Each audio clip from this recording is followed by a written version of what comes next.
ஒரு குடும்பமாக கூடுவோம்.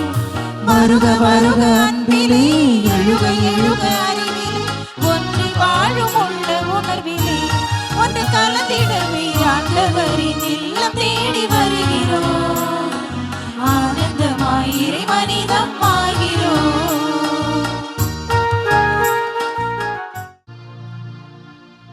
தந்தை மகன் தூய ஆவியாரின் பெயராலே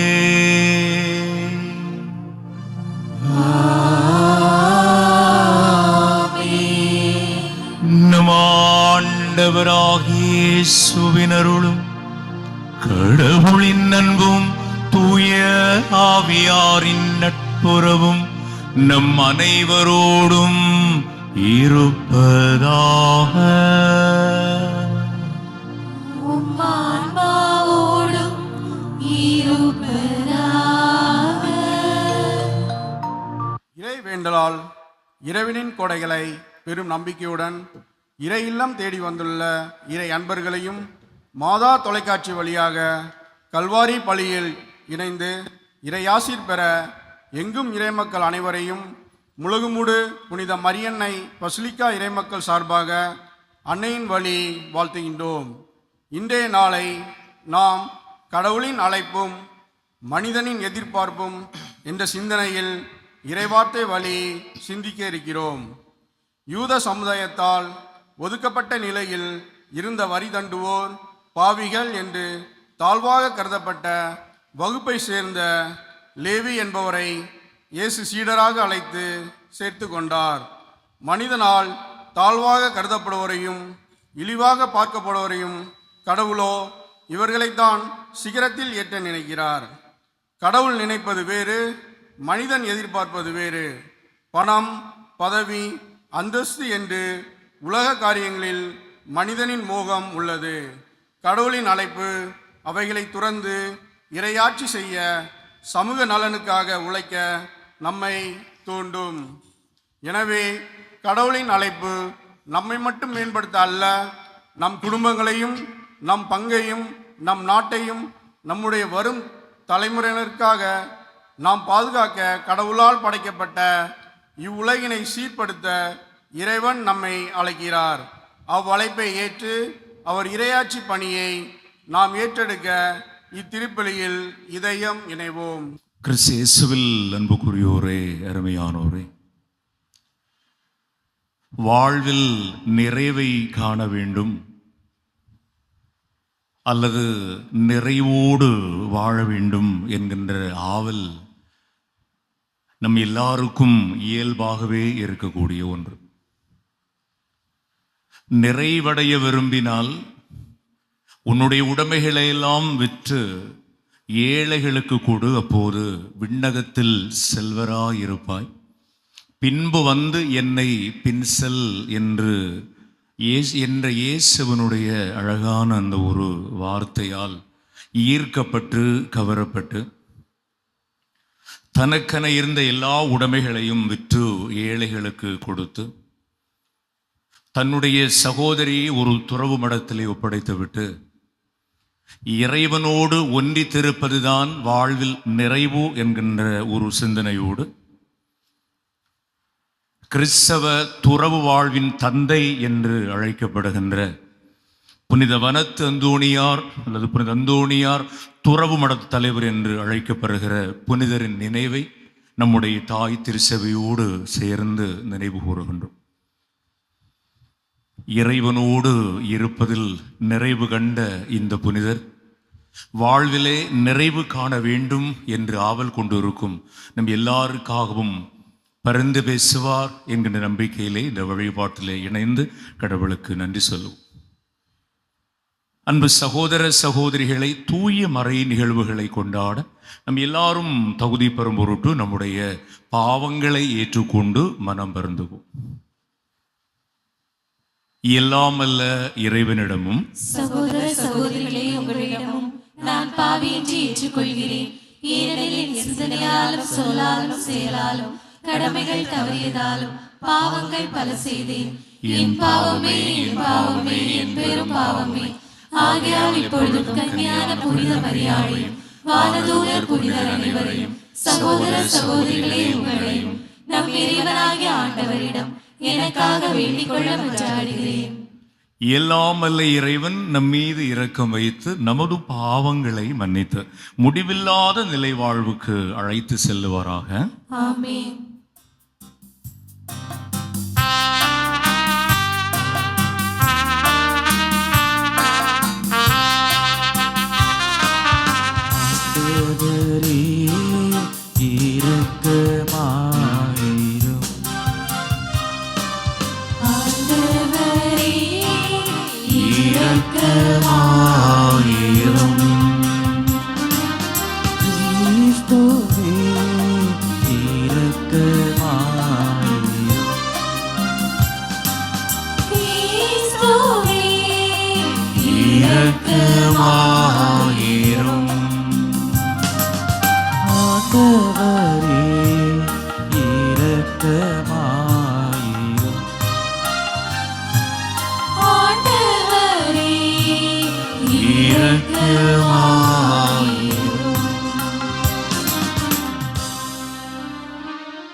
மன்றாடுவோமாக.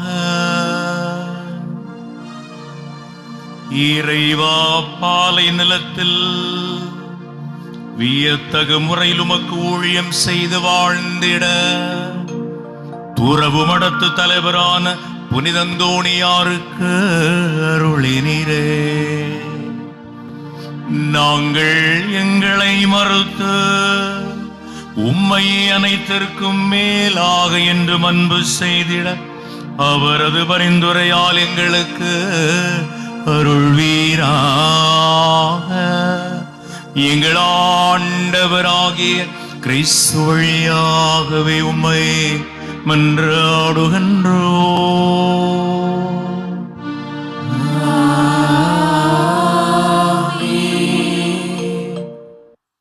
இன்று வாசிக்கப்படும்படியாக நமக்கு அருளப்பட்ட இறைவசனம் சாமுவேல் புஸ்தகத்தில் இடம்பெற்றுள்ளது.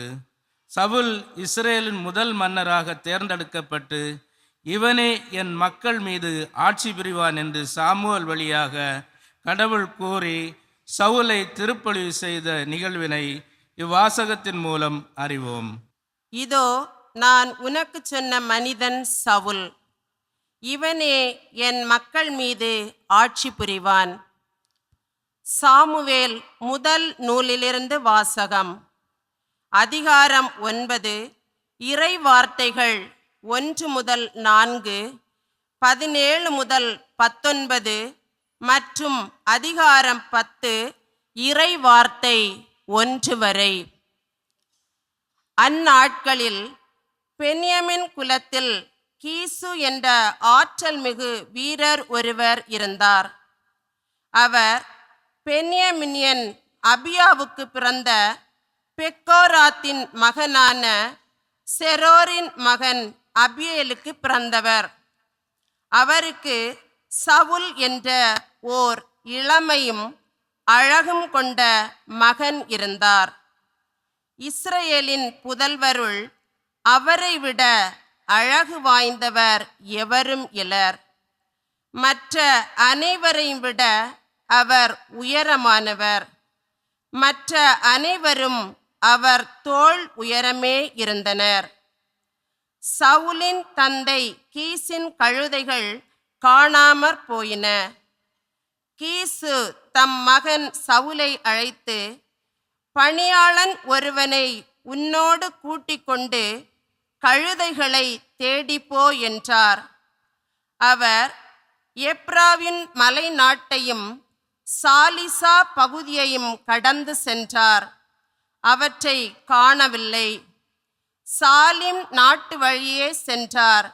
அங்கும் அவை இல்லை. பென்யமின் நாட்டை கடந்து சென்றார்.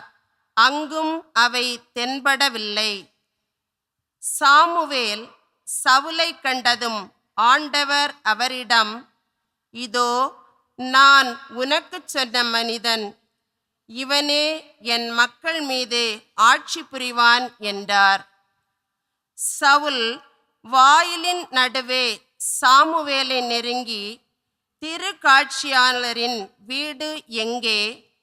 தயை கூர்ந்து சொல்லும் என்று கேட்டார். சாமுவேல் சவுலுக்கு கூறியது, நானே திருக்காட்சியாளன். எனக்கு முன்பாக தொழுகை மேட்டுக்கு செல். இன்று நீ என்னோடு உண்ண வேண்டும். உன் உள்ளத்தில் இருப்பது அனைத்தையும் நாளை காலையில் நான் உனக்கு எடுத்துரைத்து உன்னை அனுப்பிவிடுகிறேன். அப்போது சாமுவேல் தைல குப்பியை எடுத்து அவர் தலை மீது வார்த்து அவரை முத்தமிட்டு கூறியது, ஆண்டவர் தம் உரிமை சொத்துக்கு தலைவனாக இருக்கும்படி உன்னை திருப்பொழிவு செய்துள்ளார் அன்றோ. ஆண்டவரின் அருள்வாக்கு. இறைவனுக்கு நன்றி. திருப்பாடல் 21. நாம் அனைவரும் இணைந்து பாட வேண்டிய பல்லவி. ஆண்டவரே உம் வல்லமையில் அரசர் பூரிப்படைகின்றார். ஆண்டவரே உமது வல்லமையில் அரசர் பூரிப்படைகின்றார்.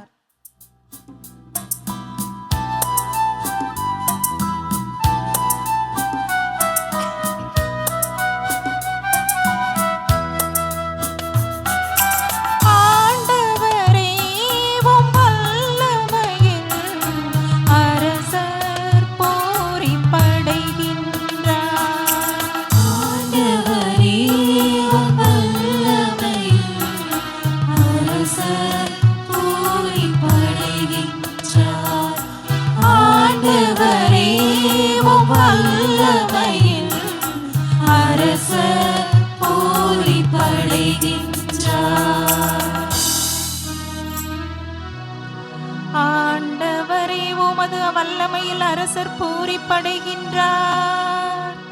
நீர் அளித்த வெற்றியில் எத்துணையோ அவர் அக்களிக்கின்றார். அவர் உள்ளம் விரும்பியதை நீர் தந்தருளினீர். அவர் வாய் விட்டு கேட்பதை நீர் மறுக்கவில்லை.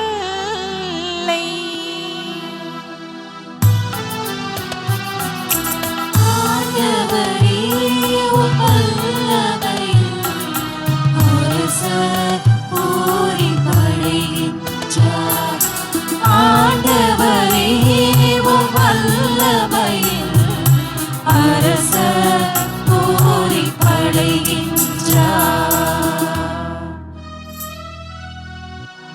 உண்மையில் நலமிகு கொடைகளை ஏந்தி நீர் அவரை எதிர்கொண்டீர். அவர் தலையில் பசும் பொன்முடி சூட்டினீர். அவர் உம்மிடம் வாழ்வு வேண்டி நின்றார். நீரும் நீண்ட ஆயுளை அவருக்கு அளித்தீர்.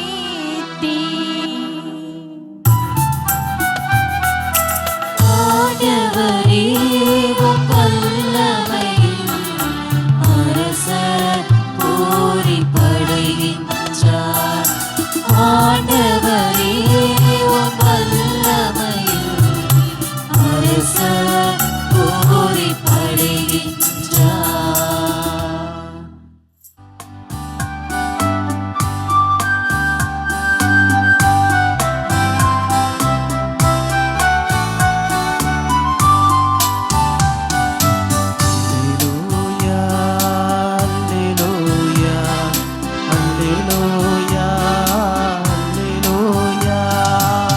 அல்லேலூயா, அல்லேலூயா, அல்லேலூயா, அல்லேலூயா.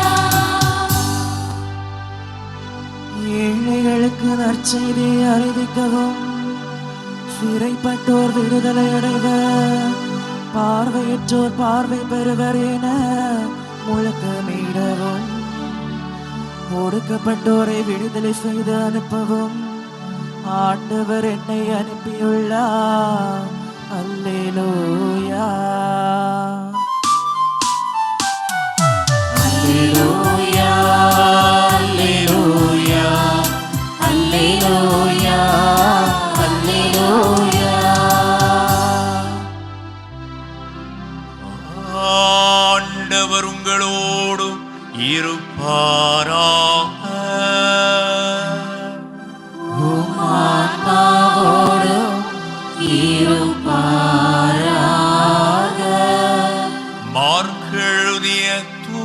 நற்செய்தியிலிருந்து வாசகம். ஆண்டவரே மாட்சி உமக்கே. அதிகாரம் 2 வசனங்கள் 13 முதல் 17 வரை. மார்க் எழுதிய தூய நற்செய்தி 2ஆம் அதிகாரம் 13 முதல் 17 வரையிலான இறைவார்த்தைகள். இயேசு மீண்டும் கடலோரம் சென்றார். மக்கள் கூட்டத்தினர் எல்லாரும் அவரிடம் வரவே அவர் அவர்களுக்கு கற்பித்தார். பின்பு அங்கிருந்து அவர் சென்றபோது அல்பேயுவின் மகன் லேவி சுங்கச்சாவடியில் அமர்ந்திருந்ததை கண்டார். அவரிடம் என்னை பின்பற்றி வா என்றார். அவரும் எழுந்து இயேசுவை பின்பற்றி சென்றார். பின்பு அவருடைய வீட்டில் பந்தி அமர்ந்திருந்த போது வரி தண்டுபவர்கள் பாவிகள் ஆகிய பலர் இயேசுவோடும் அவருடைய சீடரோடும் விருந்து உண்டனர். ஏனென்றால் இவர்களுள் பலர் இயேசுவை பின்பற்றியவர்கள். அவர் பாவிகளோடும் வரி தண்டுபவர்களோடும் உண்பதை பரிசேயரை சார்ந்த மறைநூல் அறிஞர் கண்டு அவருடைய சீடரிடம், இவர் வரி தண்டுபவர்களோடும் பாவிகளோடும் சேர்ந்து உண்பது ஏன் என்று கேட்டனர். இயேசு இதை கேட்டவுடன் அவர்களை நோக்கி, நோயற்றவருக்கல்ல நோயுற்றவருக்கே மருத்துவர் தேவை. நேர்மையாளர்களை அல்ல பாவிகளையே அழைக்க வந்தேன் என்றார். ஆண்டவரின் அருள்வாக்கு. கிறிஸ்துவே உமக்கு புகழ். இயேசு கிறிஸ்துவில் அன்புமிக்க சகோதரர்களே, சகோதரிகளே, அருமையான அன்னையின் பக்தர்களே,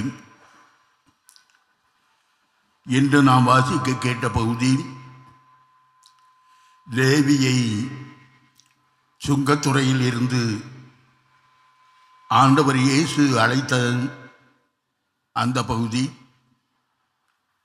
ஆண்டவர் இயேசுனுடைய அழைப்பை கேட்டு அவர் பின்னால் சென்ற லேவியை பற்றியுள்ள நற்செய்தி வாசகத்தை வாசிக்க கேட்டோம். வழக்கம் போல சுங்கத்துறையிலே அமர்ந்து தன்னுடைய வருமானத்தை எல்லாம் எண்ணி பார்த்து கொண்டு இருக்கின்ற அந்த அல்பேவின் மகன் லேவி எவ்வளவு இன்றைக்கு வருமானம், எவ்வளவு தூரம் ஆயம் கிடைத்து இருக்கிறது, வரி கிடைத்து இருக்கிறது என்று எல்லாம் எண்ணி பார்த்து கொண்டு இருந்த லேவியை அந்த பாதி வழியாக வந்த ஆண்டவர் இயேசு அழைக்கிறார். ஆண்டவர் இயேசுவினுடைய தோற்றம் கம்பீரமாக இருக்கின்றது. அவருடைய பார்வை காந்தமாக இழுக்கிறது.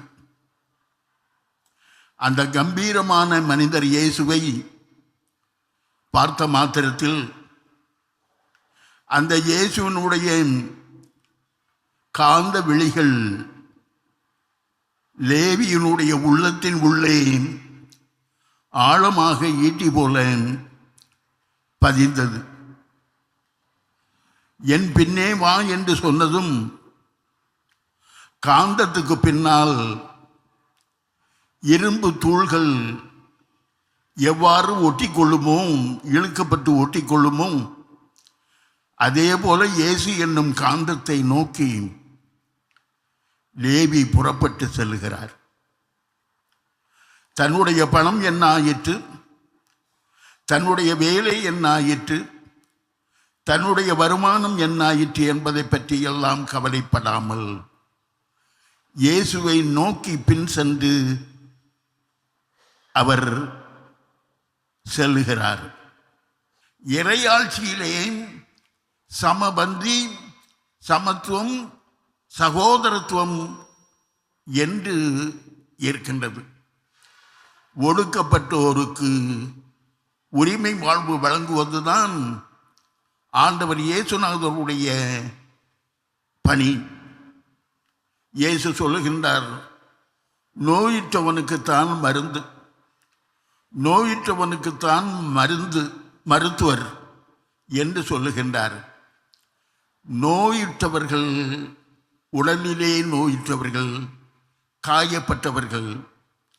ஆனால் சமுதாயத்திலே நோயுற்றவர்கள், சமுதாயத்திலே நொறுக்கப்பட்டவர்கள், சமுதாயத்திலே ஓரங்கட்டப்பட்டவர்கள், ஒடுக்கப்பட்டவர்கள் இந்த மனிதர்கள். இவர்களுக்காகவே நான் வந்தேன். ஆதிக்கம் செலுத்துபவர்களுக்காக அல்ல, ஆணவத்தோடு இருக்கக்கூடிய பரிசேயர்களுக்காக அல்ல. அவர்கள் பாவிகள், பாவம் செய்தவர்கள் தான் பரிசேயர்கள். ஆகவே அந்த பாவத்தை பற்றி இயேசு சொல்லவில்லை. மாறாக சமுதாயத்திலே அப்பாவிகளாக ஓரங்கட்டப்பட்ட மக்களை பார்த்து சொல்கிறார், நோயுற்றவருக்கு மருந்து மருத்துவரை போல நொறுக்கப்பட்ட மனிதர்கள், ஓரங்கட்டப்பட்ட மனிதர்களுக்காகவே நான் வந்தேன் என்று கூறுகிறார். அன்புமிக்க சகோதரர்களே, லேவியை ஆண்டவர் இயேசு அழைத்தார். அவரை போல நம் ஒவ்வொருவரையும் இயேசு அழைத்து இருக்கின்றார். நாமெல்லாம் படித்து இருக்கின்றோம். தாயின் வயிற்றிலே கருவாக உருவாவதற்கு முன்னாலேயே நான் உன்னை தேர்ந்து கொண்டேன், உன்னுடைய பேரை சொல்லி நான் அழைத்து இருக்கிறேன் என்று ஆண்டவர் கூறுகிறார். சுங்கத்துறையில் லேவியை அழைத்தார். கருவறையில் நம் ஒவ்வொருவரையும் அவர் அழைத்து இருக்கின்றார். பேர் சொல்லி அழைத்து இருக்கின்றார். என்னை அழைத்து இருக்கிறார், உன்னை அழைத்து இருக்கிறார், அவனை அழைத்து இருக்கிறார், அவளை அழைத்து இருக்கின்றார். என்னுடைய பேரை சொல்லி அழைத்து இருக்கிறார், உன்னுடைய பேரை சொல்லி அழைத்து இருக்கின்றார், அவளுடைய பேரை சொல்லி அழைத்து இருக்கின்றார்.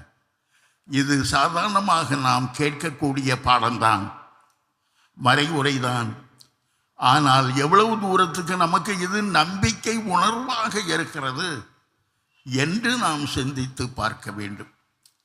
சும்மா அழைக்கவில்லை, சும்மா உலகத்திலே வந்து விளையாடி கொண்டு போ என்பது அழைக்கவில்லை. வாழ்க்கையை பொழுதுபோக்காக கழித்து விட்டு போம், ஒரு லட்சியம் இல்லாமல், ஒரு குறிக்கோள் இல்லாமல் நீ வாழ்ந்து விட்டு போ என்று இயேசு அழைக்கவில்லை.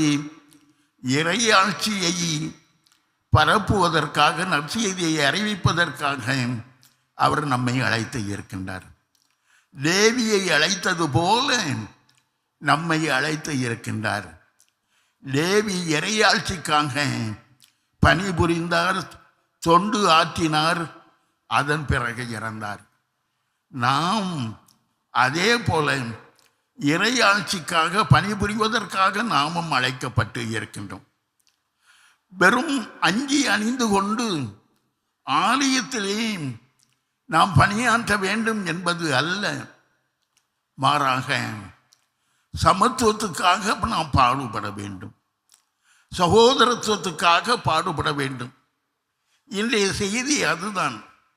இன்றைய சமுதாயத்திலே சமத்துவம் என்னும் தத்துவத்தை கடைபிடிப்பவர்களாக நாம் இருக்க வேண்டும்.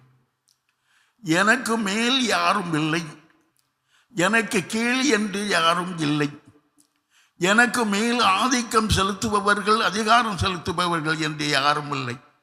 நான் யாருக்கும் மேல் அதிகாரம் செலுத்துவது இல்லை, ஆணவம் காட்டுவது இல்லை. சமத்துவத்தை கடைபிடிக்க வேண்டும், சகோதரத்துவத்தை கடைபிடிக்க வேண்டும். நம்முடைய நாட்டிலே இந்த சமத்துவம் இல்லாமல் இருக்க வேண்டும், சகோதரத்துவம் இல்லாமல் இருக்க வேண்டும் என்று தீய எண்ணம் கொண்டவர்கள் இருக்கிறார்கள். நீங்கள் எல்லாம் ரோமில் இருந்து வந்தவர்கள், இவர்கள் எல்லாம் அரேபியாவில் இருந்து வந்தவர்கள்.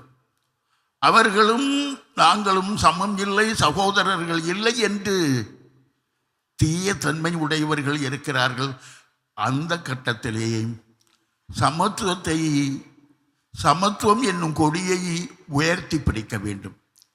சகோதரத்துவம் என்னும் கொடியை உயர்த்தி பிடிக்க வேண்டும். என் பக்கத்திலே இருப்பவர்கள் என்ன இனம், என்ன ஜாதி, என்ன மதம், என்ன மொழி என்று இல்லை. அவனும் என்னைப் போல, நானும் அவனைப் போல. அவனுக்கு அநீதி என்றால் அது எனக்கும் அநீதி, எனக்கு அநீதி என்றால் அவனுக்கும் அநீதி என்ற சகோதரத்துவ கொடியை உயர்த்தி பிடிக்க வேண்டும். அன்புமிக்கவர்களே, லேவி அழைக்கப்பட்டது போல நீயும் நானும் அவனும் அவளும் அழைக்கப்பட்டு இருக்கின்றோம். இந்த அழைப்பை நாம் புரிந்து கொள்ள வேண்டும், நம்பிக்கையோடு ஏற்றுக்கொள்ள வேண்டும். சமுதாயத்திலே இயேசுவின் பின்னால் சென்று முத்திரை பதிக்க வேண்டும். லேவி முத்திரை பதித்தது போல நாமும் முத்திரை பதிக்க வேண்டும். அன்பு சகோதர சகோதரிகளே, இறைவனை முதன்மைப்படுத்தி வாழுகிற போது வாழ்விலே நிறைவை பெற முடியும் என்று சொல்லுகிற இன்றைய நாளின் புனிதரின் போதனைக்கு ஏற்ப வாழ்விலே நிறைவை பெறுகின்ற ஆசீர் வேண்டி நம்முடைய மன்றாட்டுக்களை இறைவன்பால் எழுப்புவோம். வாழ்விற்கு வழிகாட்டியே எம் இறைவா, திருச்சபையை வழிநடத்த உம்மால் தேர்ந்து கொள்ளப்பட்ட எம் திருத்தந்தை, ஆயர்கள், அருட்பணியாளர்கள், அருட்சகோதரிகள், துறவரத்தார் அனைவரும் இறை மக்களை இறைமகன் இயேசுவின் பாதையில் வழி நடத்த தேவையான ஆற்றலை அருள வேண்டுமென்று இறைவா உம்மை மன்றாடுகின்றோம். ஆண்டவரே, எங்கள் மன்றாட்டை கேட்டருளும். நலன்களை நல்கும் எம் இறைவா, வேலையின்மை, பொருளாதார நெருக்கடி, நோயின் தாக்கம் என பல்வேறுபட்ட துன்பங்கள் எங்களை சூழ்ந்து கொள்ளும் போது நாங்கள் அவற்றால் நிலை குலைந்து விடாமல் நீர் எம்மை காப்பீர் என்ற நம்பிக்கையில் எங்கள் வாழ்வை தொடர அருள் தர வேண்டுமென்று இறைவா உம்மை மன்றாடுகிறோம். ஆண்டவரே, எங்கள் மன்றாட்டை கேட்டருளும். அன்பின் மறு உருவே எம் இறைவா, உம்மால் படைக்கப்பட்ட மனுக்குலம் இன்று சாதி, மதம், சமயம் என்று பல பிரிவினைகளாய் பிரிந்து அமைதியற்று காணப்படுகிறது. இந்நிலை மாறி உலக மக்கள் அனைவரும் கடவுளின் சிறந்த படைப்பு என்பதை உணர்ந்து ஒற்றுமையுடன் வாழ வேண்டுமென்று இறைவா உம்மை மன்றாடுகிறோம். ஆண்டவரே, எங்கள் மன்றாட்டை கேட்டருளும். நலன்களை நல்கும் என் இறைவா, இன்றைய நாள் திருப்பலியை சிறப்பிக்கும் முழகுமூடு புனித மரியன்னை பசிலிக்காவின் இறை மக்களாகிய எங்களை ஆசீர்வதியும். எங்கள் பசிலிக்காவின் வளர்ச்சிக்காக நாங்கள் ஒவ்வொருவரும் உழைக்க நல் மனதை எங்களுக்கு தந்தருள வேண்டுமென்று இறைவா உம்மை மன்றாடுகிறோம். ஆண்டவரே, எங்கள் மன்றாட்டை கேட்டருளும். உண்மை கடவுளே எம் இறைவா, இல்லந்தோறும் இறையாட்சி அமைய நீர் ஏற்படுத்திய இந்த ஊடகத்தின் வழியாக மறைபரப்பு பணியை செய்ய நீர் எங்களுக்கு அளித்த வாய்ப்பினை பயன்படுத்தி உம்மை அறியா பலரிடம் உம் வார்த்தையை எடுத்துரைத்து சாட்சிய வாழ்வு வாழ்ந்து விண்ணக அரசில் உம் மக்கள் அனைவரும் இடம்பெற வேண்டுமென்று இறைவா உம்மை மன்றாடுகின்றோம். ஆண்டவரே, எங்கள் மன்றாட்டை கேட்டருளும். அன்புக்குரியோரே, நம்முடைய தனிப்பட்ட தேவைகளுக்காகவும் சிறிது நேரம் அமைதியாக நாம் மன்றாடுவோம். நாம் பிறந்திருக்கின்ற குடும்பத்திற்காக உழைக்கவும், நாம் சார்ந்திருக்கிற சமூகத்திற்காக உழைக்கவும், சகோதர நேயத்தோடு நம்முடைய அன்றாட செயல்பாடுகளை மேற்கொள்ளவும் ஆண்டவர் நம் எல்லாரையும் பெயர் சொல்லி அழைத்திருக்கிறார் என்கின்ற ஒரு அழகான உணர்வை இன்றைய அருளுரை வழியாக கேட்டோம். எனவே நம்முடைய குடும்பத்திற்காக தியாகத்தோடும் அர்ப்பணத்தோடும் உழைப்பவர்களாக, நம்முடைய சமூக மேம்பாட்டிற்கு, சமூக வளர்ச்சிக்கு, சமூக உயர்விற்கு அர்ப்பணத்தோடும் படைப்பாற்றலோடும் செயலாற்றவும், நம்மோடு வாழுகிறவர்களை சரிசமமாக கருதி மதித்து, இவன் என்னுடைய சகோதரன், என்னுடைய சகோதரி என்கின்ற சகோதர நேய மொழி பேசி அன்பான ஒரு சமூகத்தை கட்டியெழுப்ப, நம் எல்லாரையும் கடவுள் தன்னுடைய கருவிகளாக தொடர்ந்து பயன்படுத்த வேண்டும். அந்த ஒரு செயலை செய்வதற்கான மனநிலையை, அதற்கு தேவைப்படுகின்ற வாய்ப்பு வசதிகளை அருள் வரங்களாகவே கடவுள் தந்து நம்மோடு சேர்ந்து இந்த சமூகத்தை கடவுள் வழிநடத்த வேண்டும் என்று சொல்லி, எங்கள் ஆண்டவராகிய கிறிஸ்து வழியாக தந்தையே உம்மை நோக்கி மன்றாடுகின்றோம். ஆமென்.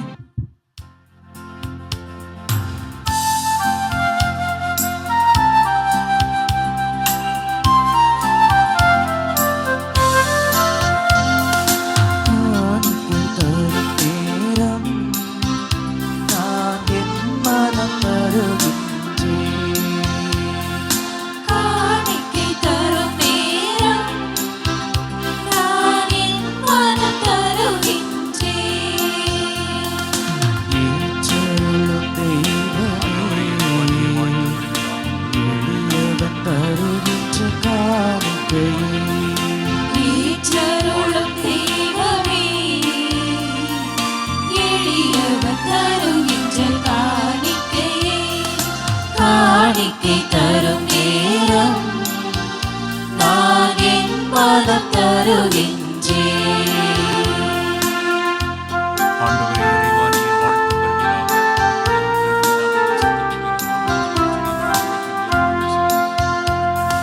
படைப்புக்கள் பலவாகினும் பரமன் உமக்கு சொந்தம்.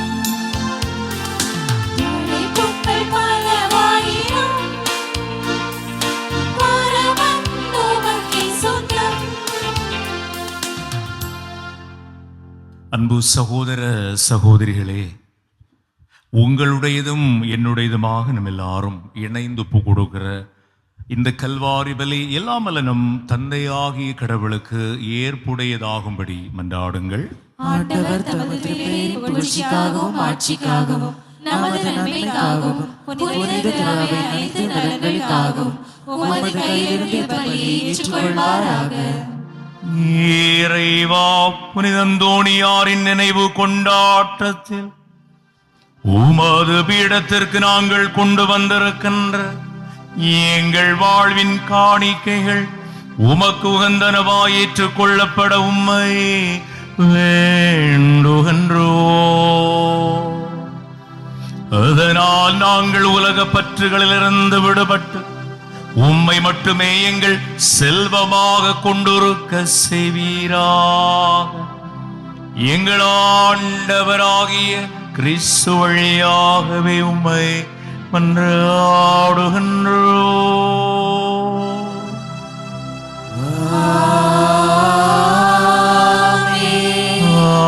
ஆண்டவர் உங்களோடு இருப்பாராக.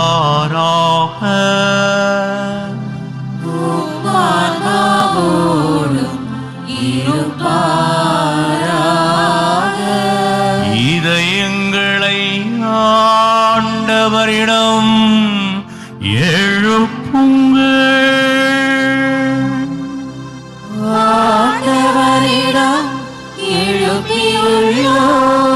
நம் இறைவனாகிய ஆண்டவருக்கு நன்றி கூறுவோம். அது தகுதியும் நீதியும் ஆனதே. ஆண்டவரே, தூயவரான தந்தையே, என்று வாழும் எல்லாம் வல்ல இறைவா, எங்கள் ஆண்டவராகிய கிறிஸ்து வழியாக இந்நாளும் இவ்விடத்திலும் நாங்கள் உமக்கு நன்றி செலுத்துவது மெய்யாகவே தகுதியும் நீதியுமாகும். எங்கள் கடமை கிருபையும் மீட்புக்குரிய செயலும் ஆகும். ஏனெனில் புனிதந்தோணியாருடைய விழாவில் உமது திரு அவை மகிழ்ந்திருக்க செய்கின்றேன். அவருடைய இறை பற்று மிக்க வாழ்க்கை நெறியின் எடுத்துக்காட்டால் அதற்கு வலுவூட்டுகின்றேன். அவருடைய படிப்பினையால் பயிற்றுவிக்கின்றேன். அவருடைய மன்றாட்டால் பாதுகாத்து வருகின்றேன். ஆகவே வானதூதரணிகளோடும் புனிதரின் பெருந்திரளோடும் நாங்களும் சேர்ந்து உமக்கு புகழ்ச்சி பணி செய்து ஒரே குரலாய் பாடுவதாவது.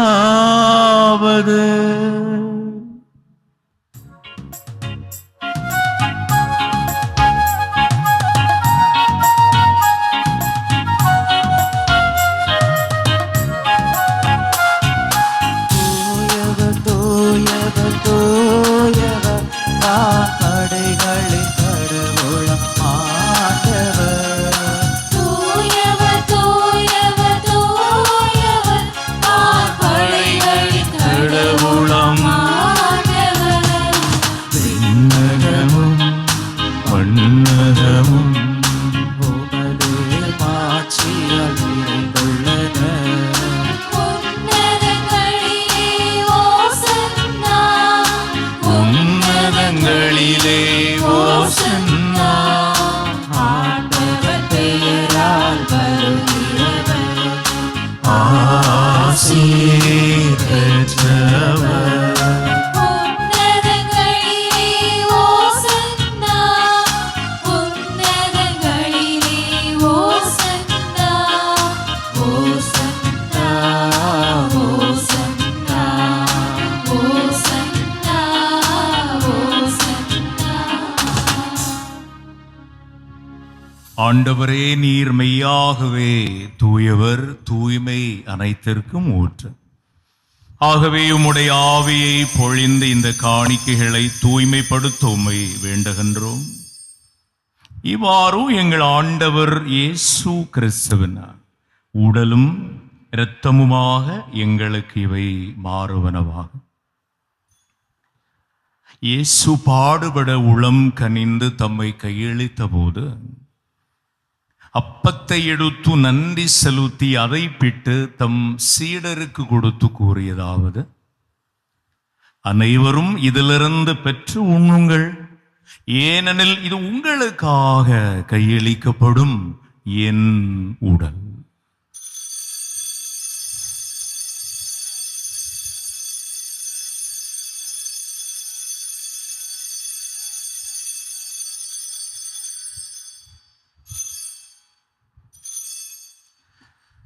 ஒண்ணுமே இரவு விருந்தை அருந்தியவன் இயேசு ரசம் இருந்த கிண்ணத்தை எடுத்து மீண்டும் கடவுளுக்கு நன்றி சொல்லி தம் அன்பு சீடருக்கு கொடுத்து கூறியதாவது: அனைவரும் இதிலிருந்து பெற்று பருகுங்கள், ஏனெனில் இது புதிய நிலையான உடன்படிக்கைக்குரிய என் இரத்தத்தின் கிண்ணம். இது பாவ மன்னிப்புக்கென்று உங்களுக்காகவும் பலருக்காகவும் சிந்தப்படும். இதை என் நினைவாக செய்யுங்கள்.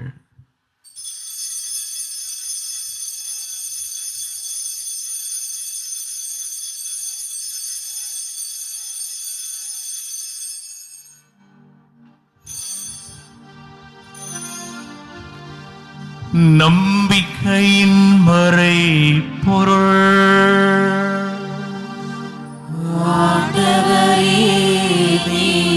வருமளவும் உமது இறப்பினை அறிக்கையிடுகின்றோம், உமது உயிர்ப்பினையும் எடுத்துரைக்கின்றோம்.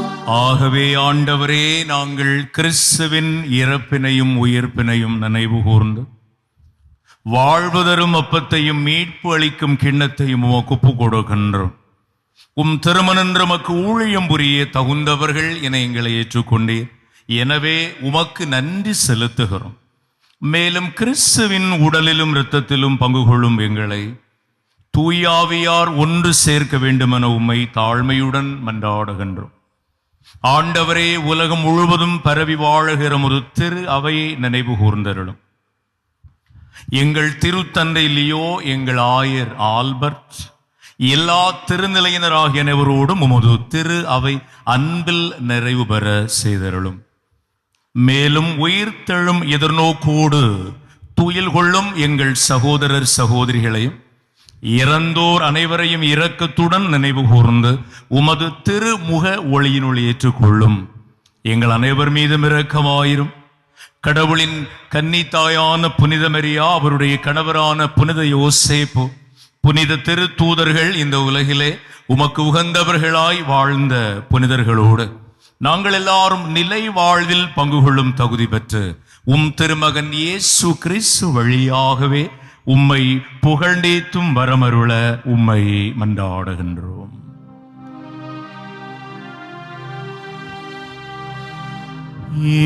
இவர் வழியாக இவரோடு இவரில் எல்லாம் வல்ல இறைவனாகிய தந்தையே,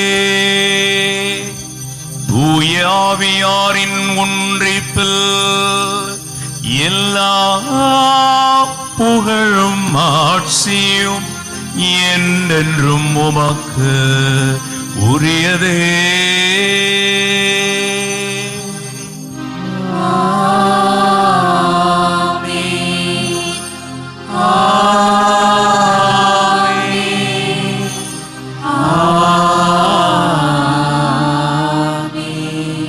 மீட்பரின் கட்டளையால் கற்பிக்க பெற்று இறை படிப்பினையால் பயிற்சி பெற்ற நாம் பாடி ஜெபிப்போம். இருக்கின்ற எங்கள் தந்தையே, உமது பெயர் தூயதென போற்றப் பெறுக. உமது ஆட்சி வருக. உமது திருவுளம் விண்ணுலகில் நிறைவேறுவது போல மண்ணுலகிலும் நிறைவேறுக. எங்கள் அன்றாட உணவை இன்று எங்களுக்கு தாரும். எங்களுக்கு எதிராக குற்றம் செய்வோரை நாங்கள் மன்னிப்பது போல எங்கள் குற்றங்களை மன்னியும். எங்களை சோதனைக்கு உட்படுத்தாதேயும், தீமையிலிருந்து எங்களை விடுவித்தருளும். ஆண்டவரே, தீமைகள் அனைத்திலிருந்தும் எங்களை விடுவித்த எங்கள் வாழ்நாளில் அமைதியை கனிவுடன் அருள உம்மை மன்றாடுகின்றோம். உமது இரக்கத்தின் உதவியால் நாங்கள் பாவத்திலிருந்து எப்பொழுதும் விடுதலை பெற்று யாதொரு கலக்கமுமின்றி நலமாய் வாழ்வுமாக.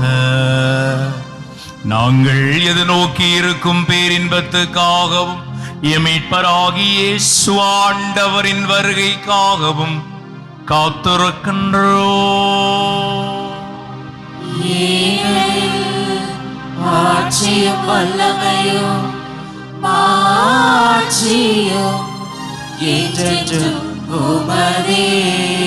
ஆண்டவரே இயேசு கிறிஸ்துவே, அமைதியை உங்களுக்கு விட்டு செல்லுகின்றேன், என் அமைதியையே உங்களுக்கு அளிக்கின்றேன் என்று உந்திரு தூதர்களுக்கு மொழிந்தீரே.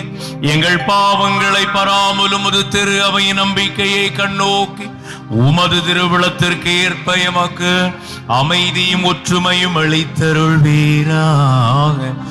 என்றென்று வாழ்ந்து ஆட்சி செய்கின்றவனீரே.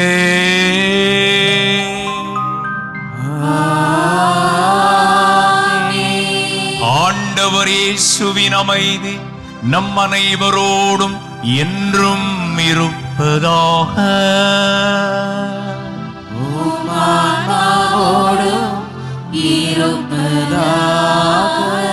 அன்புக்குரியோரே, ஒருவருக்கொருவர் அமைதியின் வாழ்த்துக்களை அறிவித்துக் கொள்வோம். அமைதியின் வாழ்த்து.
இதோ இறைவனின் செம்மறி, இவரே உலகின் பாவங்களை போக்குகின்றவர்.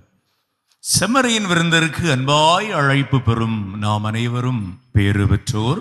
ஆண்டவரே, நீர் இல்லத்தில் வர நான் தகுதியற்றவன். ஆனால் ஒரு வார்த்தை மட்டும் சொல்லிடலும், எனது ஆன்மா நலமடையும்.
நன்றி சொல்லி மன்றாடுவோம்.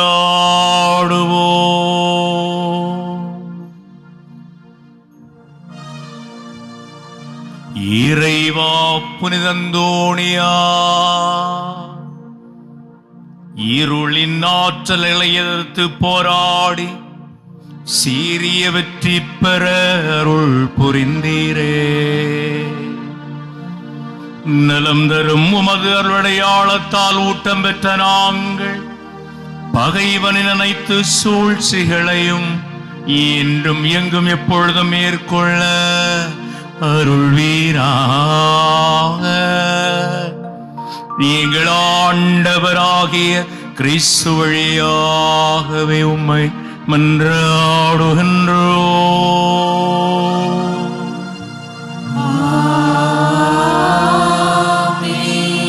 ஆண்டவர் உங்களோடு இருப்பாராக.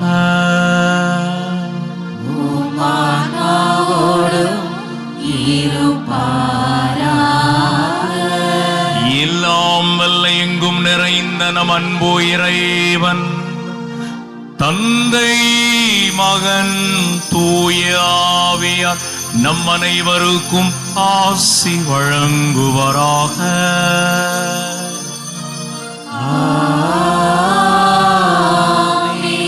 சென்று வாழுங்கள். இறைவனின் நம் அன்னையின் துணை நம்மோடு. இறைவனுக்கு நன்றி.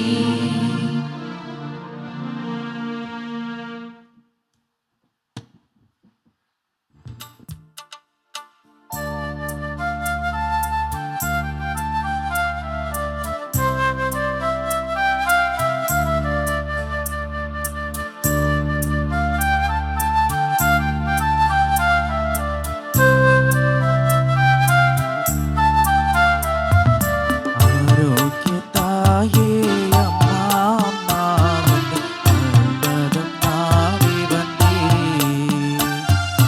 மயங்கிடும் மனதில் மரியே என் அன்னையே இறையருள் நிறைய செய்வார். ஆரோக்கிய தாயே அம்மா அம்மா உந்தன் அருள் பதம் நாடி வந்தேன். மயங்கிடும் மனதினில் மரியே என் அன்னையே இறையருள் நிறைய செய்வார். சந்தோஷ வேளையிலே பொங்கும் மனம் கொண்டாடும் மாதவமே.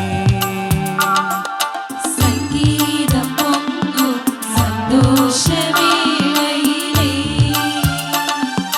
பொங்கும் மனம் தினம் கொண்டாடும் மாதவமே. உன்னைத்தான் நம்பித்தான் உலகதை உனக்களித்தான். தேவன் வியந்தான் மகிழ்ந்தான் உன் பெருமை எண்ணித்தான். ஆரோக்கிய தாயே அம்மா அம்மா உந்தன் அருள் பதம் நாடி வந்தேன். மயங்கிடும் மனதினில் மரியே என் அன்னையே இறையருள் நிறைய செய்வார்.